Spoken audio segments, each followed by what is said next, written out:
हमारे समाज के लिए बहुत अच्छा मंच है।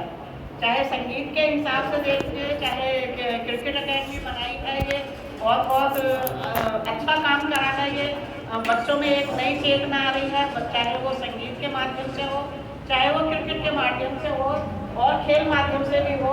तो हम चाहेंगे कि हमारे बच्चे भी उसी तरह से समाज से आगे निकले, जिस तरह से दूसरे बच्चे, दूसरी कम्युनिटी के बच्चे, जनरल बच्चे निकलते हैं। हमारे बच्चे कोई उनसे कम नहीं है।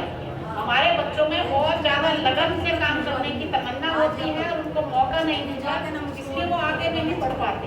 तो आज ये मंच मिला है और बच्चे आगे बढ़ रहे हैं, हमें बहुत खुशी हो रही है।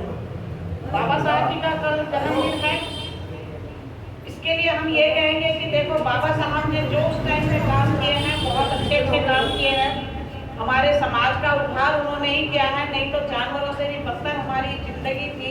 उन्होंने हमें एक ऐसा मुकाम दिया है, हमारे सामने पेश किया है कि आज़ादी के बाद हम उन गुलामों से भी, गुलाम जो बदतर जिंदगी जी रहे थे, तो हमने कुछ सांस लेने के लिए अपने आप को आगे रखा और धीरे धीरे हम इस मुकाम पर पहुंचे कि आज हमारी बड़ी जनसंख्या में पढ़े लिखे लोग आगे आ रहे हैं। पढ़े लिखे लोग हर तरह से कंपटीशन कर रहे हैं, चाहे वो IAS हो, चाहे डॉक्टर हो, चाहे इंजीनियर हो, चाहे प्रोफेसर हो, अध्यापक हो, सभी तरह से सभी फील्ड में काम कर रहे हैं, साइंटिस्ट में बन रहे हैं, ऐसी बात नहीं है। लेकिन आज बच्चों के लिए जो नई शिक्षा नीति आई है, वो हमारे लिए फिर से दरवाजे बंद करने का रास्ता फिर से उन्होंने अपनाना शुरू कर दिया है।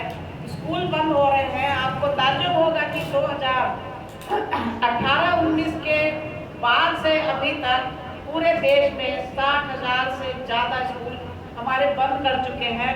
आप सोच सकते हो कि जिस शिक्षा के लिए बाबा साहब ने कहा था कि शिक्षा, शिक्षित हो, संगठित हो, संघर्ष करो, सबसे पहला जो हमारी ये सरकार काम कर रही है, वो सबसे पहले बाबा साहब का जो सपना था सब शिक्षित होंगे, उसी को सबसे पहले तोड़ना शुरू कर दिया और उसी तरह से बेरोजगारी और रोजगार के लिए इन्होंने हमारे सामने समस्याएं खड़ी कर दी, जो कि हमारी कंपनियां PSU बेच के इन्होंने रिजर्वेशन खत्म कर दिया और नौकरियों के सारे रास्ते करीब करीब बंद करने जा रहे हैं।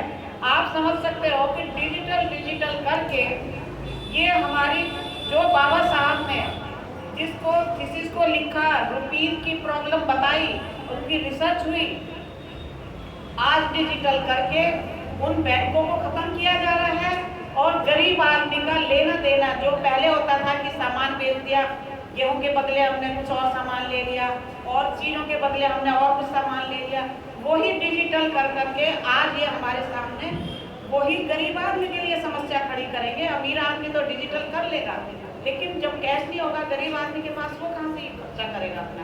तो हमारे लिए बड़ी समस्या है। इसलिए हम चाहेंगे कि आप एकत्रित हो, संगठित हो और पढ़ाई में और सबसे चीज़ों में आगे रहो, पूरा करो।